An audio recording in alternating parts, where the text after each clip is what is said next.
then helps us to move forward as entrepreneurs. All right, awesome. So how to put those risk in its proper category. Sweet. Anyone else? What about question number two? What do you how do you define as risk? I see Kimberly Jones in the chat says that risk is the process of identifying and assigning and assessing and threats within any organization. Good answer, right? So that's a nice response. What about the third question? Like, what is risk management in your mind as a business owner? As someone, maybe you already started a business, maybe you already thinking about starting a business. What do you define? How do you define risk management in your mind? So we give one other person an opportunity to come off mic and explain that to us. Raise your hand. Don't be shy. No? All right. Well, we've got a lot of shy folks here. Hopefully you'll warm up as we get into it. Hello. Hi. But okay, Miluisa. Miliswa, is that how it's pronounced? Miliswa? Miliswa, yes, good afternoon, Miliswa. everyone. It's afternoon over here. Please tell us where you are and which question you're answering real quick. Okay, I am from Cape Town in South Africa. Wonderful. I'm wanting to answer the question about risk management. According to my understanding, in business, it's actually knowing what the risks are and being able to put in systems in place to avoid those kinds of risks taking place, mitigating, something like that. Yeah.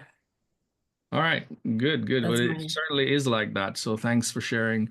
I see some other stuff in the chat. Mark is also responding about risk. Good deal, guys. Thanks for participating. So our guest is able to read that, and you also read what folks are thinking around risk itself. So let's get on with it. We have three distinguished panelists.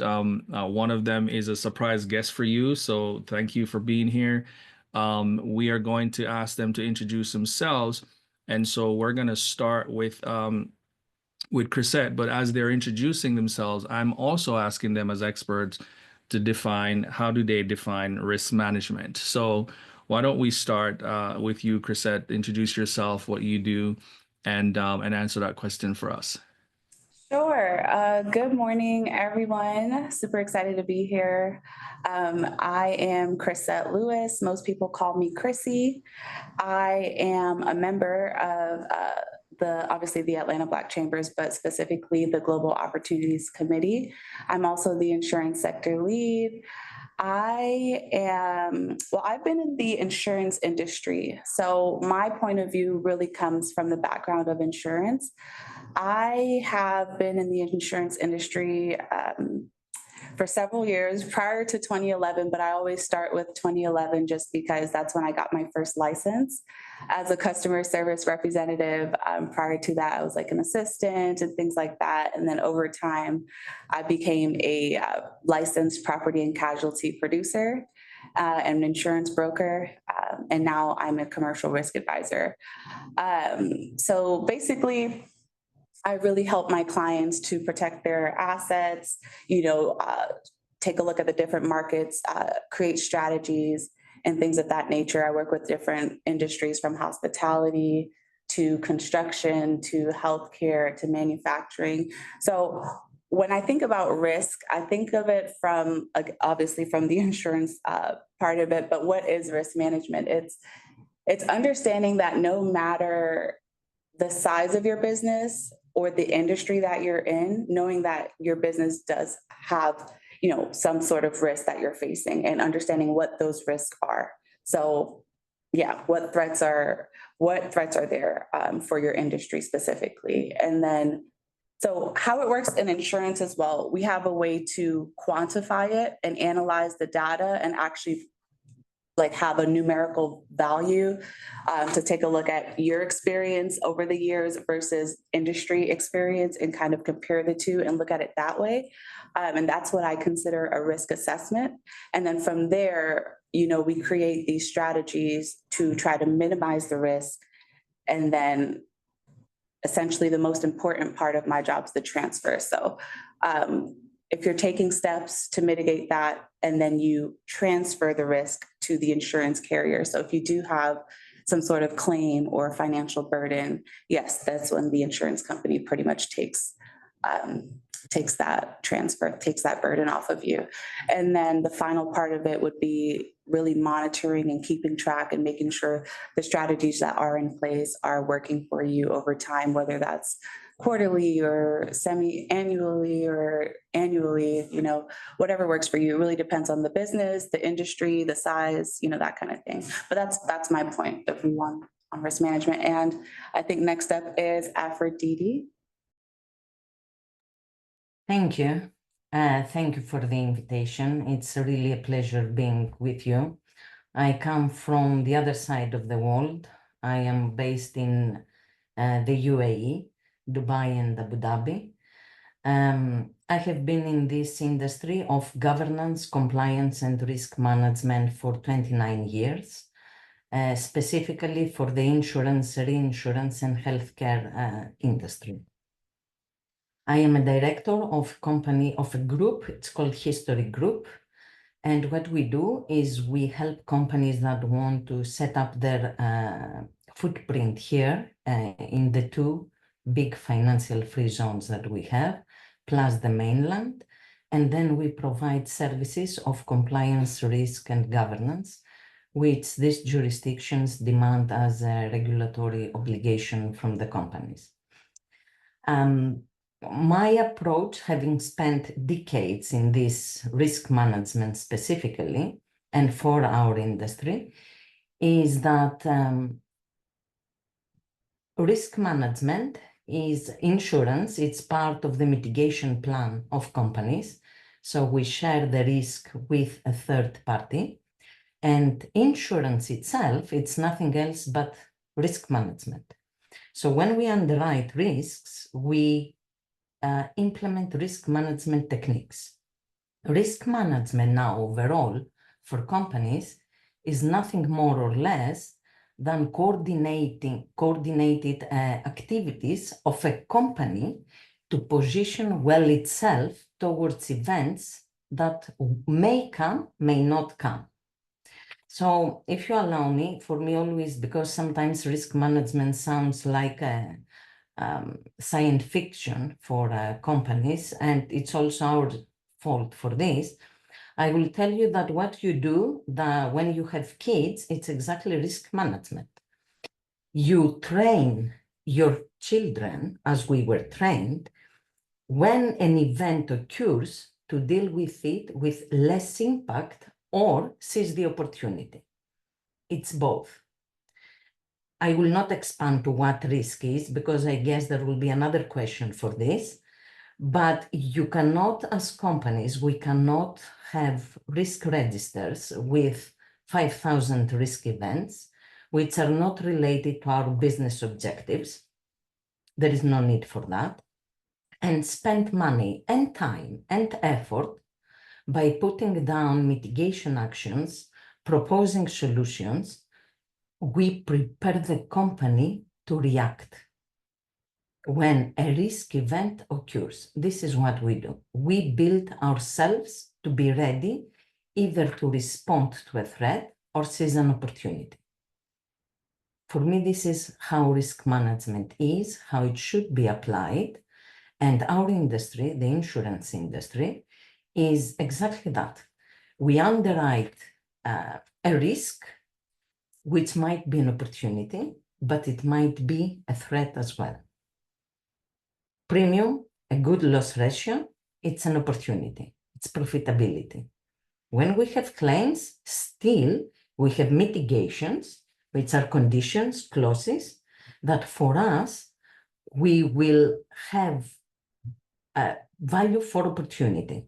So we go for a benefit to take the risk. We don't take risks, extra risks in terms of threats, if we don't expect a high return, because eventually it's a business decision.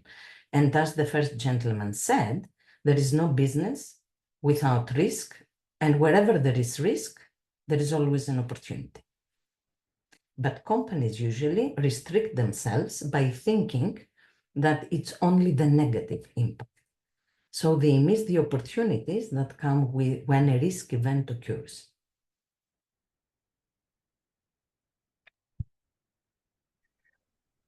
Thank you for that, Good. Aphrodite. And Good morning, GOC. I am Lawanda Hall, known as El Michelle. I am based here in Atlanta. I'm a member of GOC, and I have been in the risk management and insurance space for about 30 years as a global corporate risk management and insurance professional.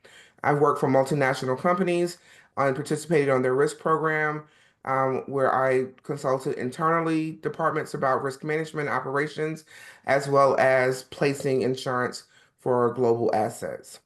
I define risk in a broad and high level way, and is simply proactively managing the potential impact or consequences of both expected and unexpected occurrences. That includes both opportunities and threats. So it could be good and bad. I noticed in the questions in the chat that everybody looked at risk as like mitigating the negative things. And Aphrodite is absolutely correct that it also includes opportunities because we focus on the threats and weaknesses in the SWOT analysis, but we don't focus enough on the strengths and the opportunities. And so we want to mitigate downside risk, but we also want to amplify the opportunity for things to go well and good in the upside risk. So that's how I define risk management. Awesome, awesome. Thank you, El. That's very wonderful. I actually didn't think about it like that. When we think about risk, we're always thinking about the bad stuff and not really the amplification of the stuff that are already good. So tell me, El, what are the categories of risks for companies to consider? You also use the term SWOT. If you could just say what that is for folks who may not know Yes. while you answer that question. Yeah, so SWOT analysis, SWOT, it's typically the beginning of, your risk management process where you understand and take inventory of your strengths as an organization, your weaknesses as an organization, opportunities and threats. And again, as a risk perspective, most people usually focus on the weaknesses and the threats and over-index in that space and not give enough attention to the opportunities and the strengths of an organization. And so they miss out on opportunities and they're not able to amplify those and prepare properly to receive those opportunities. So that's what SWOT analysis is. Thank you for that, Ricardo. So the categories of risk are varied, and it depends. And a lot of times the answer in risk management and insurance is it depends, because it does. It depends on the business that you're in, the things that you're doing, the things you're touching. And so I'll give you a few categories. Some are, more capture more than others. And we're not obviously going to touch on all of them today. We're going to focus on the global opportunities intention to assist businesses in going from their home country to another country. But the categories include property, casualty, economic and financial risk, reputational risk, okay? In the world of social media, that's a big deal for us these days, right? Operational risk, market risk. Then you have legal risk, which includes regulatory, governance, and compliance, which is Aphrodite's area of expertise. And then you have security risk, and that includes like cyber, kidnapping, ransom, fraud. Um, and then you have, technology as far as IT risk. And so, and it goes on and on and on. I've managed risk of an aviation department, which is unique unto itself, right? And so you have all these categories of risk, which help to inform not only, it informs how you do business and how you access insurance, right? Because insurance is the financial instrument that pays for losses. And risk is how you operationalize all the things that you do and mitigating and amplifying the risk. Yeah, that's very interesting, and I know this is maybe an off question, but I like to read annual reports. That's probably like a boring thing for a lot of people, but I do like to read them.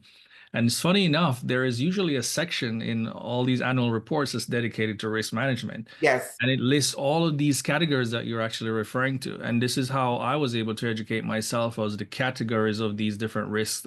But for those folks who may never have actually done that before, Is there some place that you could then find like these categories, and sort of how do you maybe define those for your own business? I'm not sure if you have them, or is there a place that someone can find this kind of thing? Yes, there's a couple of resources that I give to people. One is in layman's terms, and they're designed to help people understand just plain language, and that's called III.org, and the three I stand for Insurance Information Institution. And in their dictionary or their glossary, you can find just plain speak definitions around a variety of insurance terms. Another one that's on a more international level is IRMI, IRMI. IRMI, and that's the International Risk Management Institution, where they also have on their website lots of information and resources, but a glossary dictionary where you can go and look and see, how these things are defined based upon ISO standards. Fantastic. And you can just put that in the chat, Elle, when you get a moment. Sure. So Aphrodite, I'm gonna ask you, I know culture plays a significant role in just how people actually perceive business risk. You're in the Middle East, you're in Dubai. And so what do small business need to actually understand about culture as it relates to risk? Well, not only small, all companies, okay, regardless the size and the industry, risk management applies to all and should apply to all. Well, companies are impacted by their internal environment and their external environment. So, for instance, we are in a rocky region, okay, Middle East.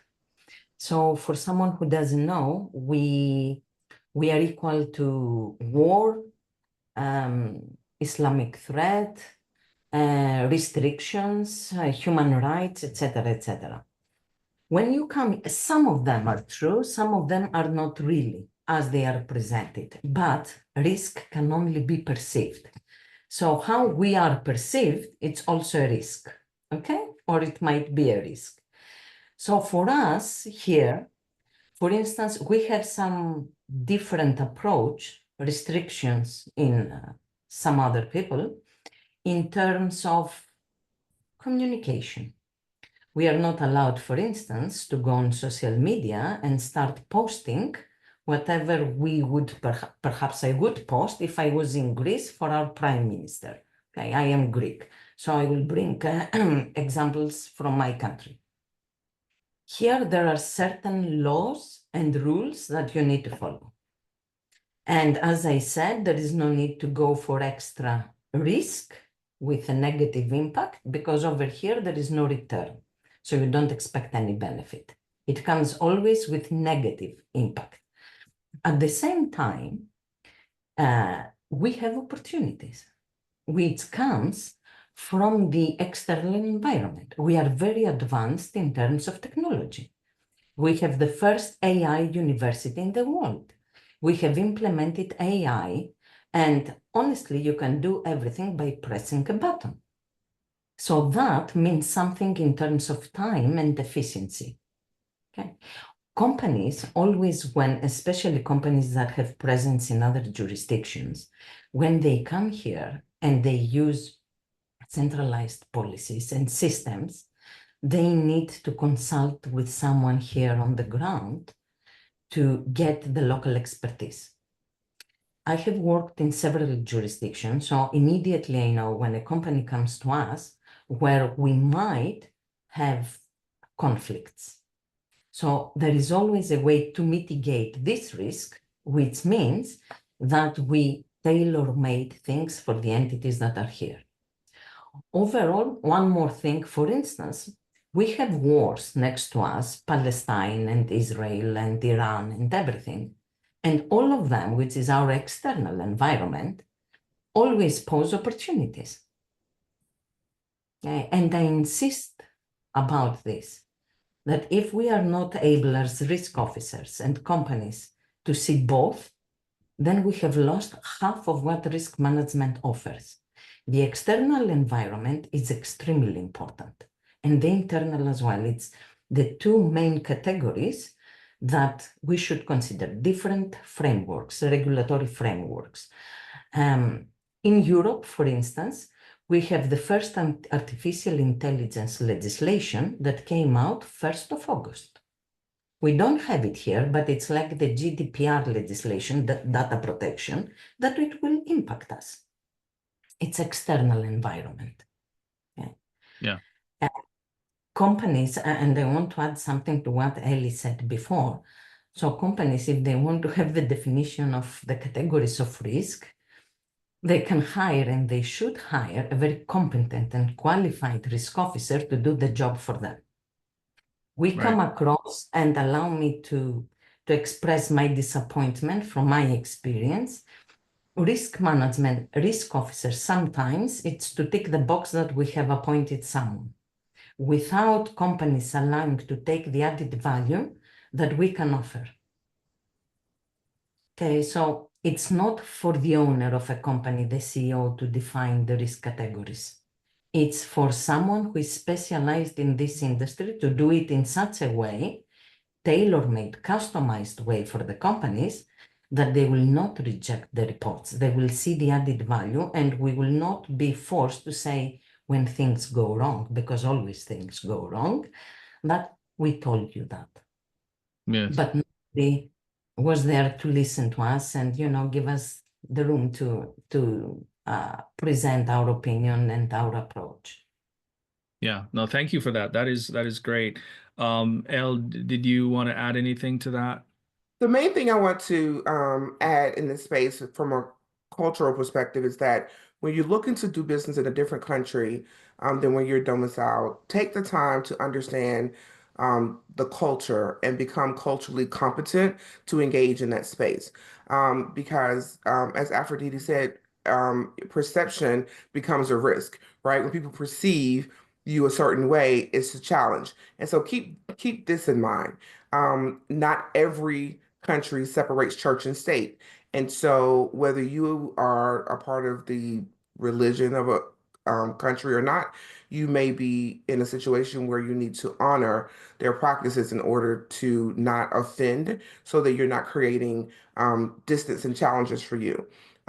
We see all this information in the news about DEI, whatever you want to label and name it, understand that it is a risk. How people are perceived and connect. And you see now Target is being sued by all the people for DEI because they failed to state the risk in those documents that Ricardo likes to read, right? You have to state the risk, and no one sees it as a risk, so they didn't state it, and it's problematic, right? And this is a global challenge.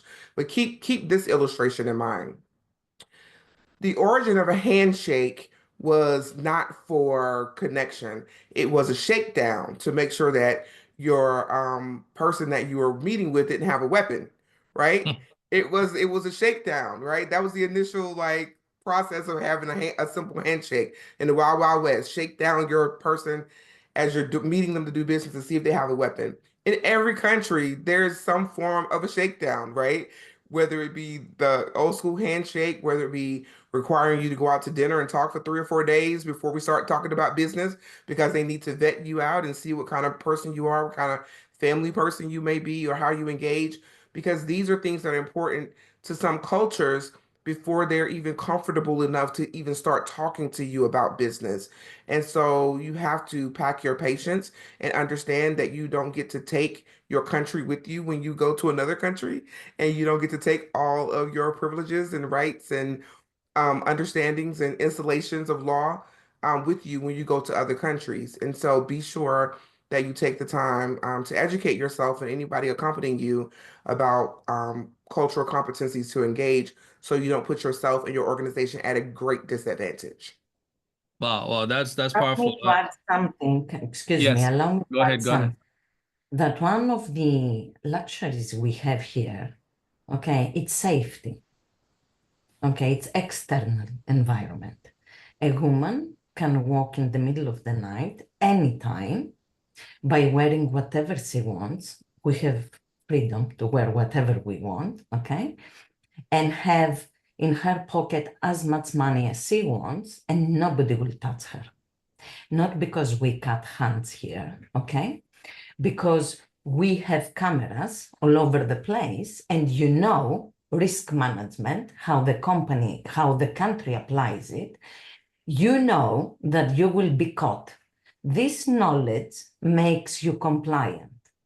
So believe me, when I go back to my country, I don't ever carry a bag with me because I am afraid. Over here, my bag is open as I walk. I don't even close it. I can leave my very expensive mobile on the table where I drink coffee and move and go somewhere. I will find it here, there, where I left it. So these are also factors that somebody should consider. Yes, Very thank you for that. very, very interesting. People always told me, El, that I shake their hand very hard, and I didn't realize that You were shaking them down, Ricardo. I was shaking them down. I was really shaking them down. I learned that from a soldier. Every time he shook my hand, he said, "Boy, make sure you shake it down." So thanks for reminding us. I didn't realize that was a big part of the culture. So Chrissy, I want to come to you, and then I'll come back to El on this because we want to talk about some of the potential challenges for companies complying with, say, insurance requirements globally. And so this is a one mitigation factor. So can you talk to us a little bit about some of those potential challenges for complying with, say, global insurance requirements? Right, sure. So yeah, that cultural aspect of it is definitely a key piece and very important, just as important as the actual, regulation and rules. But really, honestly, because if we're talking on a global scale, at the end of the day, different countries have different countries have different, regulations and requirements. I mean, even if you look at the United States, Georgia has different requirements than California, than Wisconsin. So it really depends on where your business is actually located, what industry you're in, and things of that nature. So I think that's one of the key aspects is understanding where you're looking to do business, making sure that you understand those requirements completely, and working with someone who can assist you with that, and carriers who are open to that as well. And then another challenge would be just the inconsistency, right? So if you're here in America, maybe you can get away with just having general liability and maybe workers' compensation. But if you're looking to expand maybe to Europe, maybe you might need to have, it might be a requirement for you to have professional liability to cover you in case you make a mistake, or, or someone sues you for that reason, that kind of thing. And then, the different countries, like I said, they have different laws. One of the things I think Aphrodite mentioned was the GDPR, which, yes, so a lot of different countries have their own unique cyber and data protection laws, and they do carry hefty fines. And so you could really end up in a situation where maybe you weren't even aware of those requirements and you didn't have the correct coverage, and now, you're being sued for a certain reason. But I think we'll talk about cyber a little bit later, so I'll get to that. But yeah, I think those are the real challenges.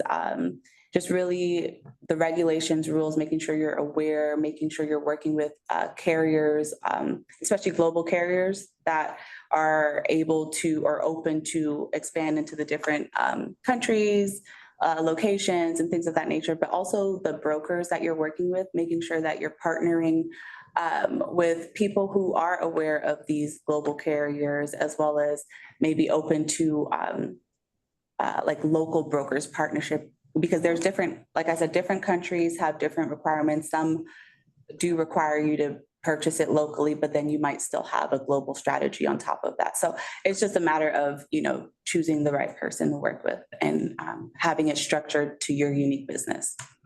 All right, awesome. Thanks, Chrissy. And we'll come back with some questions to you. And Elle, I wanted to check in with you to see if you had anything to add to that. But before, for those of us who are just joining, this is the Power Hour by GOC of the Atlanta Black Chambers, where the hour shall pass. So we've got a few more minutes left in it, but the power continues. This is where your notes and your note-taking skills will come to being, so you can utilize this information to help you to grow. We are actually about to spotlight one of our members here. So if you are interested, again, you can message me if you'd like to be spotlighted, if you're a GOC member, if you have an opportunity to spotlight. We're about identifying opportunities anywhere they are in the world because we believe that we've got the capacity and we are capable. Why not us, right? To be able to take advantage of some of these opportunities. So please get ready to hear about that. And Ellie, I want to go to you on that same question about those challenges. What do you have to add to that? So, Chris is absolutely right. You need to make sure you have a insurance broker that has a global footprint. And basically what that means is that they can place insurance around the world, or they have partners to help place insurance around the world and make sure that they understand the local laws that's required. The thing I want to impress upon GOC is as you're looking at opportunities and going to other countries, sometimes we're so happy to get that contract, and we get the contract and we read the contract and we see the insurance requirements and we do that. We check the box, we check the box, we check the box without thinking about our own risk outside of what's required contractually. And so contractually is like usually third party risk, right? Which is how you affect someone else. But then you have to think about your own risk, which is first party risk, how your company can be affected, political risk, and different insurances that you need to have in place for yourself. And that takes an assessment, a more comprehensive assessment than just checking the box on what the contract requires. So that's very important. Also thinking about going back like to culture. In Muslim countries, they don't believe in usury. Insurance is a definition of usury, right? You put money in, you may never get it out. And so there are other products that you have to consider that look like and mimic insurance minus the usury part of it. And it's called a takaful, Takaful. And that's not something that's readily known in the US, but in other countries they do know. And so having someone to be able to translate that for you and be able to make sure that you understand that you are, being compliant and that that information matches one to one is very valuable to have a professional in that space to help usher you into the process. And the final thing is territory. The insurance you place in your home country, whatever home country it is, really look at the territory because not all insurance is global. Some are like it's you only covered when you're on US soil, or you only covered in Canada. And so that's super important. When I was working at Coke, at one point I had a situation where we had an executive that wanted to drive in Mexico. Well, auto insurance doesn't cover you in Mexico. You have to get a whole separate insurance situation. And so these are the kinds of things that you need to keep front of mind as you are navigating away from your home country into a different country. Awesome. You say did you say Takaful? Someone Takaful, Takaful, Takaful. What can you explain that for us? So a Takaful is a instrument that mimics insurance. It's like an old mutual insurance. So everybody puts money into the pot, right? And then if something happens, it pays for losses for people that are in the pot. So it functions kind of like a mutual insurance. And then if nothing happens, there's a pro rata refund that's sent out to the folks who have put the money in the pool. What this does is it creates a community of risk responsibility because, Ricardo, regardless of our businesses being similar or not, if you're in my pool, I want to know what you over there doing. What's going on? How are you managing your risk? Are you okay? And so everybody in the community then holds each other accountable for how they're managing risk because no one wants to suffer the loss, right? And so you got this community of accountability to not have a loss because now you're in my pockets. And insurance works this way, except for you never feel the impact of the pockets because you're not getting the money back, right? It goes into profitability and shareholder pockets instead of back into the pockets of the insured. So that's how Takaful works. Wow, aren't we glad we have professionals like you? Takaful insurance comes from the Islamic law. Yes, okay? It's Sharia law. So it's the Sharia law that does not allow the companies to have profits. Yes. So as Ellie said, they create vehicles, okay? So for them, they can sell the lines of business and everybody participates one part, I mean, one model can be that, and everybody gets profit. Mhm.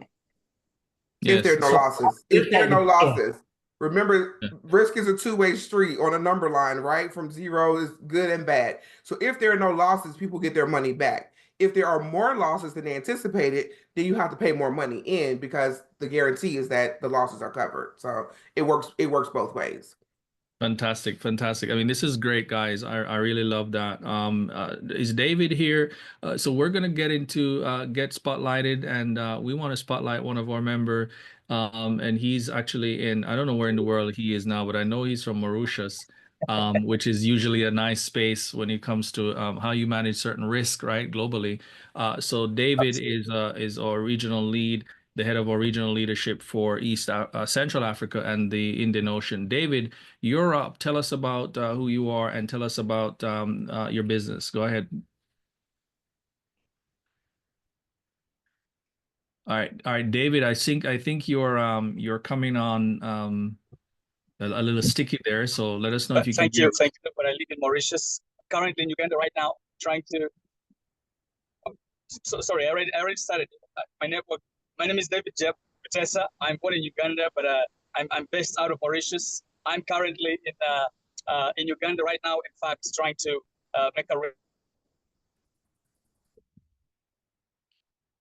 All right, it seems like we're gonna have to come back. We're gonna have to come back to you, David, because you're a little bit sticky there. I'm gonna go For some supplies for my company. I do have a gold refinery.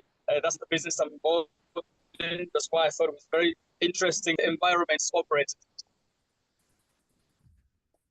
All right, let's put him on mute until we're able to figure out this thing. David, we got to put you on mute until you're able to figure out your connection because you're coming a little sticky. Let's continue though. And we got to move quickly on these other last stuff that I have. I think so, Chrissy. I want to ask you about the process for procuring insurance in various countries. So walk us through quickly what that process looks like. Sure. So yeah, again, every country has its own rules, regulations. Every industry has its own requirements, things of that nature. Every business, needs their own customized plan. And so that's why it's really important to sit down with the right broker, the right partner. But yeah, so basically a step-by-step process and how it looks. The first step would be to really assess the business. Where is the business located? Is it the US? Is it Africa? Is it Europe? Start from there. Next step would be industry. Exactly what are they doing? Are they in manufacturing? Are they in technology? Are they in healthcare? And then understanding their risk, their industry specific risks from there. The next step would be, what are you actually required to have in those countries? And then outside of that, what is open to you? Like what else is there to protect you? What should you be aware of as well? And things like that. So then from there, the next step would be to understand, is this something that you can use a global, master policy for, maybe with local endorsements, or are there local pieces? Will we need to pull in some local brokers as well on the piece, depending on the rules and regulations of that specific country? And then identifying the right insurance partners, especially those that have international footprints.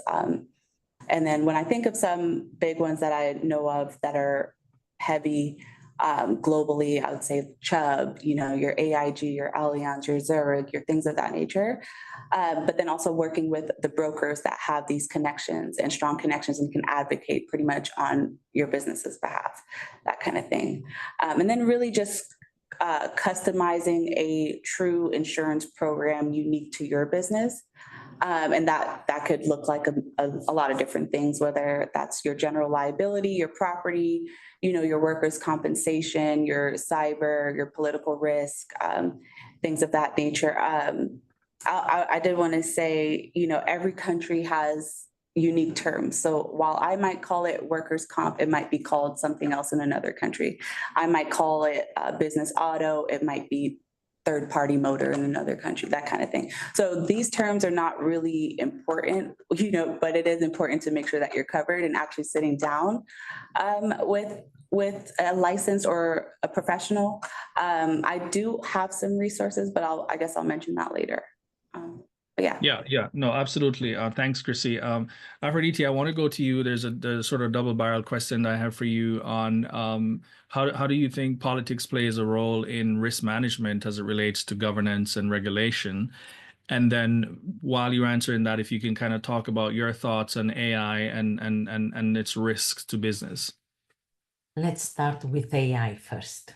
Okay. So AI is generally the approach of risk management. It's not only for traditional risks. It's to prepare the company for what is coming. Okay. So I remember before 2020, when we were putting pandemic in the risk registers, companies used to say to us, in 140 years, since the Spanish flu.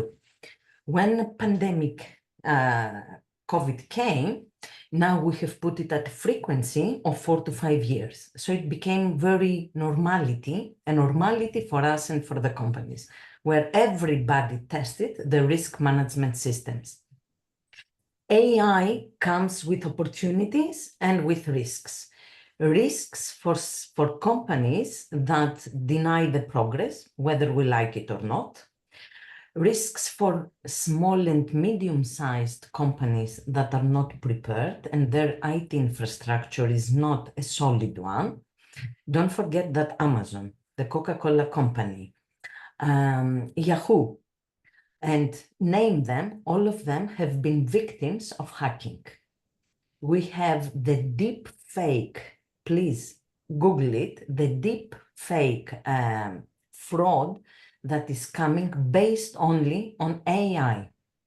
We have meetings, video calls with companies, and because nobody turns on their camera, you don't have any human in front of you. They have replicated the voice based on files they have found, and you think you are talking to your CEO or to your colleague, and there is nobody. So imagine now the risk, the negative one, when AI, which means hackers, give you instructions of payments, transactions, of what. Search for this in Singapore. There are many cases. We are facing a reality that we are not aware of.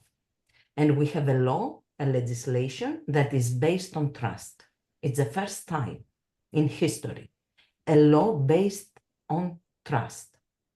So AI is something that comes with two categories. It's the technical one, IT systems, and how we incorporate AI elements. And this is mainly for our chief IT officers. And the second one comes in terms of dilemma and ethical use of AI. How the companies will be using AI, and this comes under the board. It doesn't matter if we have small, medium-sized companies. It comes under the owner. It comes under the decision makers. And believe me, as we develop, the other side develops as well. For me, when I deliver training here to big corporation, I say, in the US, consumers are experts in terms of liability. They will sue the companies and they will get compensation because they know their rights very well. The same is for artificial intelligence and data protection. We have risks coming with ESG. We have insurance products coming with ESG. We have crypto. We have insurance products, coming for crypto to protect companies. We have transactions based on crypto. Here you can buy Maserati by using your crypto account. Okay. The world changes, becomes digital. And if you have companies that refuse to adjust, whoever doesn't adjust will lose a market share. Okay. Wow. So this comes with opportunity, time-wise, investment, and you need to restructure your strategy. Okay. Because now you cannot ignore what is in front of you. Yeah. Politics, please. You want to ask me something about this?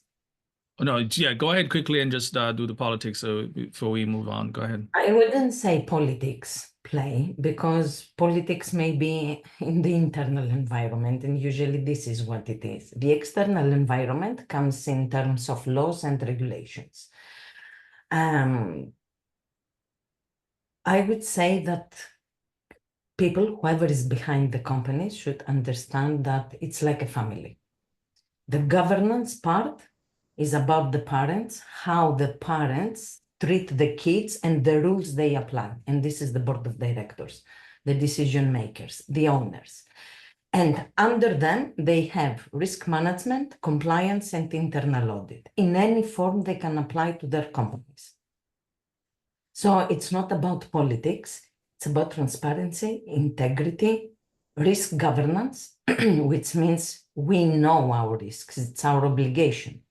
You apply risk management since the day you were born.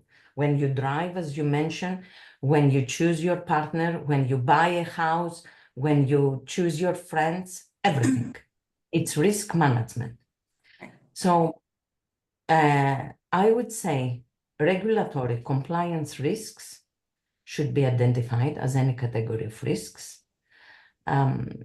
Should be, perhaps you cannot mitigate all of risks. Not all of risks can be mitigated, but you decide which is our risk appetite, how much risk we will hold to make sense for the return we expect to have. Yeah. This is it's a balanced situation to go for profit and minimize your losses. Yeah. Losses, not only financial losses, because if you suffer a reputational damage, then there is no budget to cover and recover from it sometimes, most of the times. No. Thank you for sharing that. So we're just about up on the hour, and I know we missed David in intro himself, but I did want to go to one of our other members, Tina. I give you a couple of seconds to introduce yourself and your business.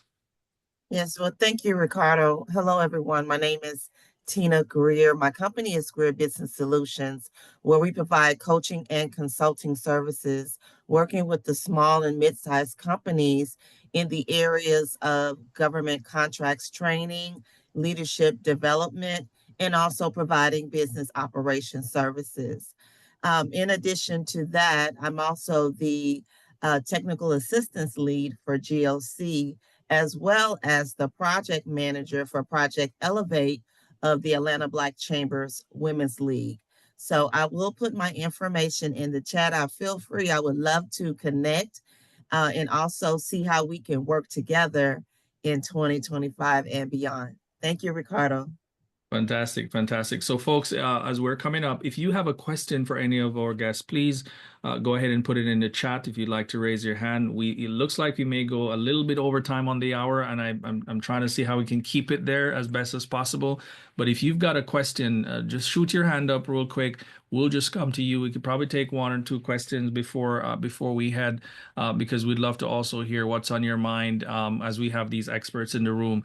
Chrissy, real quick, as I come over to you before we get to a rapid fire here, because I got some questions. I just want some rapid answers from you guys on. So if how important is cyber insurance for companies doing business abroad? Chrissy, if you can just answer that for us.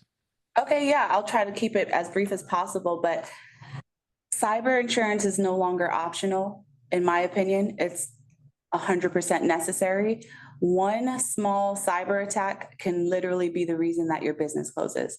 If someone hacks your email or your data and your customer information is breached, you're subject to fines. You're subject to different fines depending on what location you're in, right? So you have to consider different things like this. Just a quick example, I was speaking with a new client. I took a look at their policies. I asked them, why do you only have a $10,000 sublimit, on your general liability for cyber? Do you understand how important it is? And they actually sat back and they were like, you know what, our previous agent had never spoken to us about this before. And do you know what happened? Someone hacked our email and we ended up wiring $250,000 to the wrong person because we had been going back and forth and we just assumed that they were the correct person on the other end, but truly it was a hacker who was receiving those emails. So essentially their insurance company did pay that $10,000, but then they were on the hook for $240,000. And that's just a very minor, small, example. And so, and then there's also ransomware, right? So hackers can hack your systems and then demand that you pay them a certain amount, and insurance covers that kind of thing. I really wish I had time to go more in depth, but I'll just leave it at that for now. Yeah, no, thanks, Chrissy. And, we certainly would like folks to know how to get in touch with you as well, so you can get into some of those details. As usual, the hour usually comes, it always comes, but the power continues. And that's what we mean by that. So I've got some rapid questions that I want to ask you. And I think I just want to hear true or false from you. And then we can sort of follow up if we need to work through those. So Aphrodite, I'm starting with you. Is it true that only large companies need to be concerned about cyber risk? True or false? No. I mean, even we as individuals are concerned about cyber risk. So that's true. All right, awesome. And Chrissy, cyber insurance will protect me from all cyber losses. Is that true or false? False. You want to work with someone who understands exactly what coverages are within those limits and then making sure that they're endorsed back on the coverages that are important to you, like social engineering. Fantastic. Elle, my personal assets are not at risk based on what I do in business. True or false? It depends on where you are, but generally that's false. The personal assets absolutely can be at risk depending upon the country that you're in. All right. And Aphrodite, the laws in your home country are applicable when doing business abroad. True or false? Depends. Depends. Okay. Depends. All right. We can On pick you your up. perception. We can pick that up after. And so, Chrissy, back to you. Commercial insurance policies placed in my home country covers me around the globe. Is that true or false? False. Most commercial insurance policies do not extend. Some commercial umbrella policies do.